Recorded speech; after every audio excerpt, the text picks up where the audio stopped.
tudo bem com você? Que a graça e a paz de nosso Jesus esteja em sua vida. Continuarei com a minha exposição nos Atos dos Apóstolos, capítulo 9, versículo 31 até o versículo 43. Eu já meditei até o versículo 30, quando eu falei a respeito da conversão do apóstolo Paulo, ou Saulo, como ele era chamado anteriormente. Agora, a partir do versículo 31, Lucas, ele não narra mais a respeito da pessoa de Saulo ou Paulo, ele somente vai voltar a fazer menção da pessoa de Saulo a partir do capítulo 11, versículo 25, e neste meio tempo entre o ministério de Pedro e Paulo, Lucas vai narrar a respeito do que Pedro estava fazendo, o ministério apostólico de Pedro. E pode ver que ele começa desta forma: a igreja, na verdade, tinha paz por toda a Judéia, Galiléia e Samaria, edificando-se e caminhando no temor do Senhor e no conforto do Espírito Santo. Crescia em número. Então, a igreja do Senhor Jesus, ela estava crescendo. E agora, apesar de ter passado por um período de intensa tribulação, mas após a conversão de Paulo, já que ele era um grande perseguidor da igreja do Senhor Jesus, como agora Saulo ele tinha se convertido a Jesus, esse perseguidor já estava fora. Ele agora havia se tornado um apóstolo de Jesus. E a igreja, agora, ela estava passando por um período de paz. Ele diz aí que toda a Judéia, Galiléia e Samaria. Então, tanto ali ao redor de Jerusalém, a região ali da Galiléia e também Samaria, eles estavam passando por um momento de paz.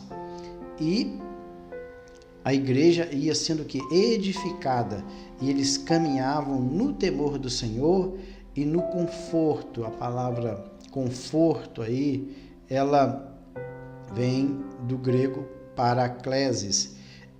Paraklesis é exortação, admoestação, encorajamento. O Espírito Santo encorajava, confortava estes novos cristãos que iam sendo agregados ao corpo do Senhor Jesus, que é a sua igreja. Pode ver que ela crescia em número. Interessante é que Lucas, neste ponto aqui, ele começa a descrever o crescimento, tanto numérico quanto espiritual, da igreja, em toda a Judéia, como já disse, Galiléia e Samaria.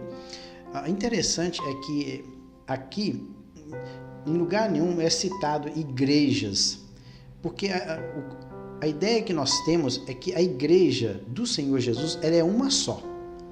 Hoje, nos dias atuais, eles colocam nas suas instituições nomes e a declara como uma igreja.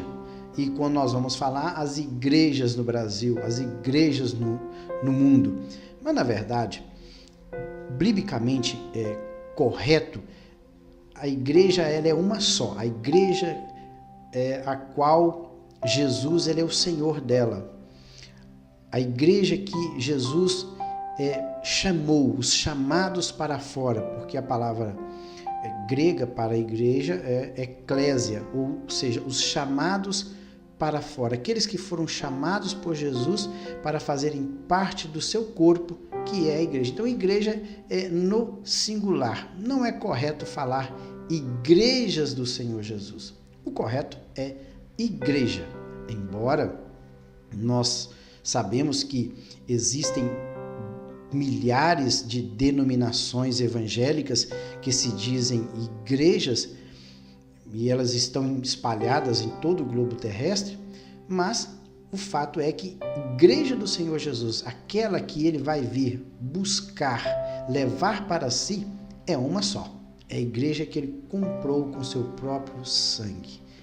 O que resta aqui neste mundo são organizações, são instituições filantrópicas que eles colocam um nome, mas o correto é Igreja do Senhor Jesus. Então agora Lucas ele volta o seu olhar, ele relata a respeito da conversão de Saulo e agora volta o seu olhar para os cristãos ali de Jerusalém, principalmente a vida de Pedro, o ministério de Pedro. E veja aí no 32, passando Pedro por toda parte, desceu também aos santos que habitavam em Lida. Então, agora o ministério de Pedro, ele vai para onde? Para a região da Palestina.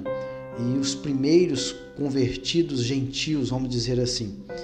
Então, Pedro, ele vai até a região de Lida. Lida, como vocês podem ver aí, é uma cidade que está a 15 quilômetros de Jope, ali a região costeira do mar Mediterrâneo, e que é a primeira cidade mais ao norte dos dois caminhos entre aquela localidade e Jerusalém.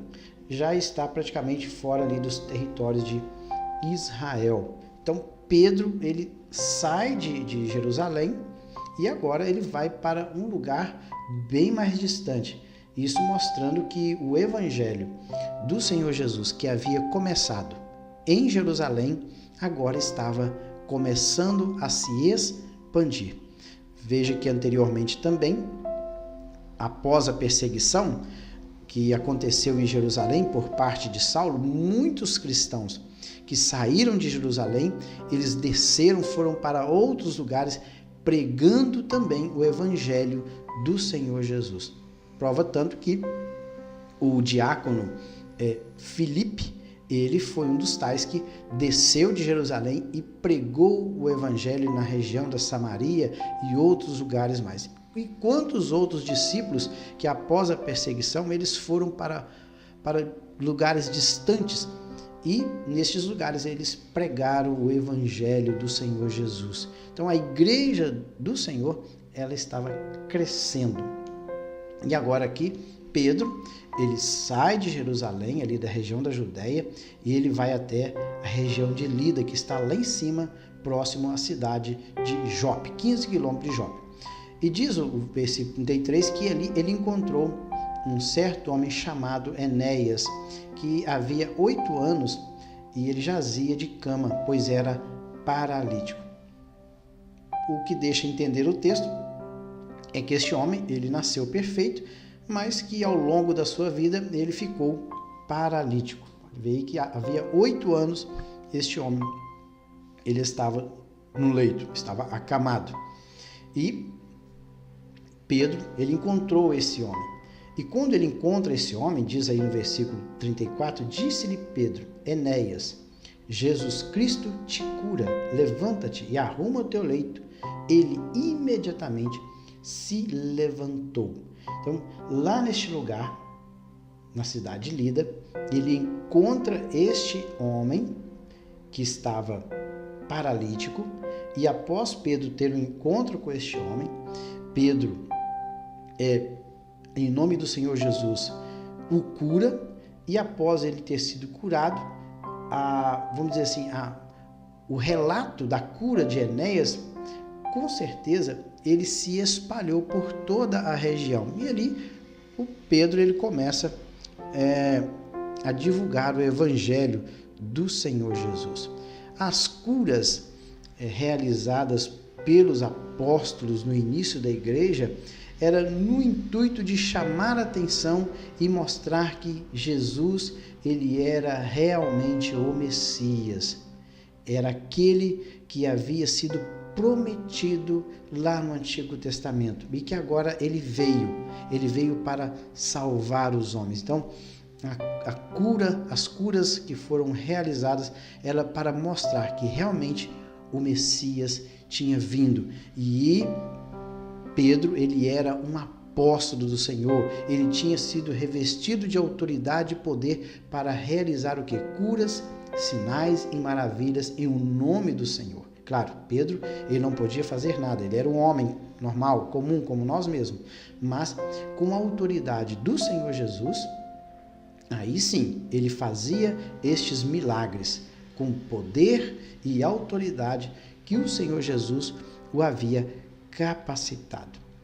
Diz o versículo 34, ou melhor, 35. Viram-no todos, olha aí, viram-no todos os habitantes de Lida e Sarona, outra cidade.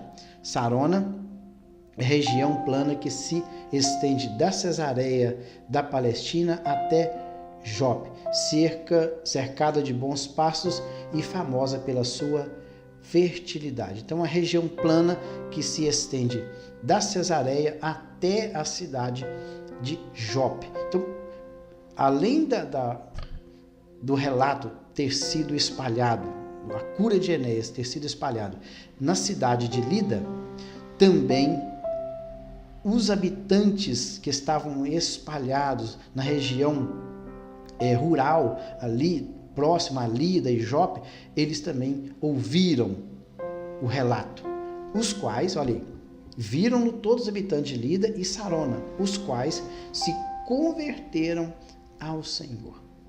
Então, essas pessoas viram o que Pedro tinha feito em nome do Senhor Jesus para com a pessoa de Enéas, ele havia sido curado, e após eles terem visto este milagre operado pela pessoa do Senhor Jesus, creram que realmente Jesus era o quê? O Messias, o Salvador, aquele que veio para nos salvar, não somente nos curar, mas ele também veio para o mais essencial de tudo, ele veio para nos salvar. A cura física dos nossos corpos é somente uma parte disso, mas o mais importante não é essencial, mas o essencial em nossas vidas é a cura da nossa alma, é a libertação dos nossos pecados, é a purificação, é a mudança de vida que quando Jesus entra em nós, ele faz. Isso é que é o interessante na vida de todo ser humano na face da terra. Porque a cura física é interessante, sim, mas um dia todos nós iremos partir para a eternidade. Agora, sem salvação é difícil. Nós, sem salvação, iremos para a eternidade sem Cristo. E ali nós sofreremos eternamente. Mas quando nós mudamos de vida através da conversão ao Senhor Jesus, aí sim, isso faz toda a diferença em nossa vida. Porque ao convertermos ao Senhor Jesus, mudarmos de vida, sermos seus discípulos, aí sim, um dia nós moraremos com Ele por toda a eternidade. Versículo 36. Havia em Jope uma discípula por nome Tabita, nome este que traduzido quer dizer Dorcas. Era ela notável pelas boas obras e esmolas que fazia. Então, interessante que traz dois nomes aí. Tabita, o nome Tabita é de origem hebraica e significa gazela. E Dorcas, vamos ver o que significa Dorcas, que é também gazela. Então, os dois nomes é um só. Dorcas, provavelmente o grego, está aí na tela, Dorcas, que é gazela, e o nome Tabita, que aí tem a palavra hebraica Tabita, que é o Tet, o Beit, o Yud, o Tav e o Aleph. Essas consoantes formam o nome de Tabita. Que esta mulher, ela era conhecida pelas suas boas obras, mas mesmo ela sendo uma mulher que fazia boas obras, ela precisava de um Salvador. Interessante, ela precisava de um Salvador. Diz aí o 37, ora, aconteceu naqueles dias que ela adoeceu e veio a morrer. E depois de a levarem, puseram-no no cenáculo. O cenáculo era uma parte que ficava em cima das casas, vamos dizer assim, como se fosse um terraço que as pessoas tinham na parte superior das suas habitações. E eles levaram esta mulher e a colocaram lá, depois de morta. Como Lida, a cidade de Lida, era próxima aqui do lugar que essas mulheres moravam, olha, como Lida era perto de Jope, como eu já disse, 15 quilômetros, ouvindo os discípulos que Pedro estava ali, enviaram-lhe 2 homens que lhe pedissem: não demores em vir ter conosco. Então, 15 quilômetros, aí com aproximadamente 4 horas andando, a pessoa deslocaria de uma cidade para outra. Então, como Lida era perto de Jope, eles ouviram falar que Pedro estava na cidade e eles enviaram para lá 2 homens. E estes homens foram e disseram: olha, Pedro, não demores em vir ter convosco. Eu não sei se eles tinham em mente que Pedro poderia ressuscitar a Dorcas, eu não sei. Talvez devido ao fato dessa mulher ser uma pessoa conhecida e também devido às suas boas obras que ela tinha feito para com as pessoas que habitavam em sua cidade. Então, eles queriam que Pedro fosse lá e a conhecesse antes de ser sepultada. Talvez seja isso. Nós não temos certeza de que realmente eles queriam que Pedro fosse lá para que Pedro, em nome do Senhor Jesus, a ressuscitasse. Vamos continuar lendo o texto. Pedro atendeu e foi com eles. Tendo chegado, conduziram-no para o cenáculo, e todas as viúvas o cercaram, chorando e mostrando-lhe túnicas e vestidos que Dorcas fizera enquanto estava com elas. Veja bem que não há nada aí informando que essas viúvas, provavelmente que moravam no mesmo lugar, elas tenham pedido a Pedro que Pedro ressuscitasse a Dorcas. Mas eu creio que o intuito aqui era de justamente mostrar a Pedro quem era esta mulher que agora tinha partido para a eternidade. Porque veja aí que as viúvas cercaram Pedro chorando e mostraram para Pedro: olha, Pedro, olha aqui as roupas, as vestes que esta mulher, quando estava viva, ela fazia, as esmolas, as boas obras que ela fazia. Não sei se no sentido de sensibilizar a pessoa de Pedro. Mas o 40 diz o seguinte: mas Pedro, tendo feito sair a todos, pondo-se de joelhos, orou, e voltando-se para o corpo, disse: Tabita, levanta. Como eu já disse, Tabita significa gazela. Então, Tabita, levanta-te. Ela abriu os olhos e, vendo a Pedro, sentou-se. E, dando-lhe a mão, levantou-a e, chamando os santos, especialmente as viúvas, apresentou-a viva. Isto se tornou conhecido por toda Jope e muitos creram no Senhor. Então, veja que Deus usa determinada coisa para que algo aconteça, algo maior aconteça. Então, a morte, inicialmente, desta mulher, Tabita ou Dorcas, causou uma grande tristeza na vida dessas viúvas. Provavelmente ela ajudava nas despesas da casa, não sei, talvez sim. Ela, devido ao seu trabalho artesanal, fazendo roupas, ela complementava a renda dessas viúvas, pois elas moravam juntas.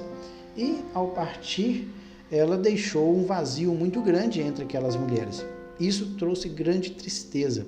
Mas quando Pedro chega lá, que ele a ressuscita em nome do Senhor, aquilo que no passado era grande tristeza, que é a sua morte, agora trouxe alegria, e eles puderam o quê? Conhecer.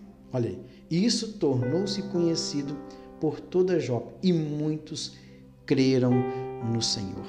Então, a ressurreição de Tabita, ela serviu para que pessoas pudessem vir até o Senhor Jesus.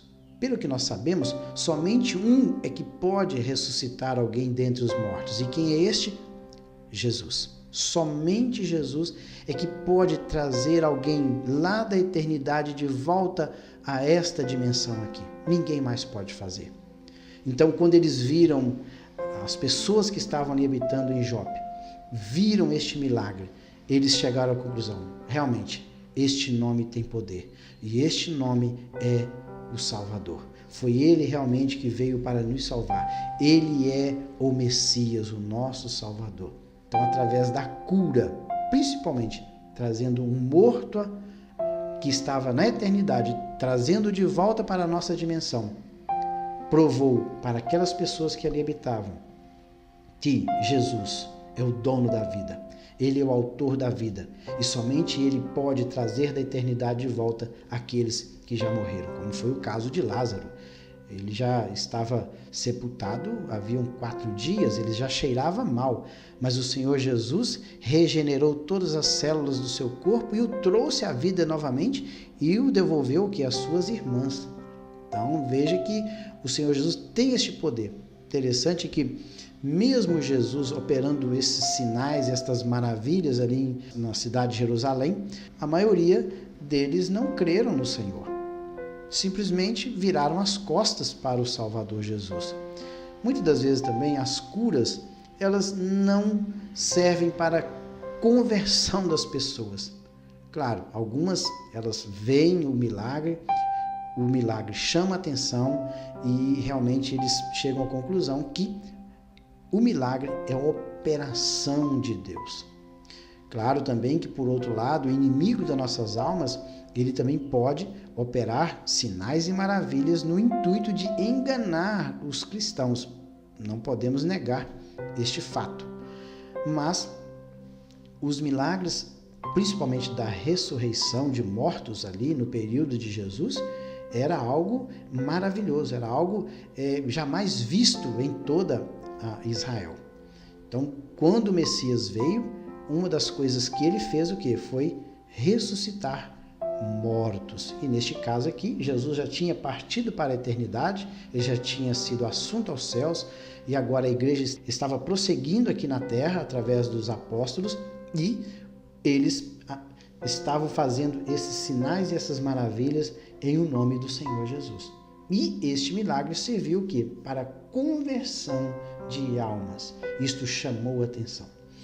O versículo 43 diz o seguinte: Pedro ficou em Jope muitos dias em casa de um curtidor chamado Simão. O nome Simão aí leva a crer que este homem era um judeu. Até porque neste período ainda, logo no início aqui da igreja primitiva, os judeus que haviam se convertido a Jesus, eles evitavam misturar com os gentios, já que eles tinham os gentios como imundos, impuros. Eles até os chamavam de cães, devido à impureza deste animal. E nesse período aqui, os apóstolos, eles parece que evitavam se misturarem com os gentios. Claro que Pedro aqui já tinha estado com os samaritanos, mas o samaritano era uma raça mais misturada, judeus e outros povos, mas propriamente dito, ele ir até territórios gentios distantes, Pedro não tinha ido.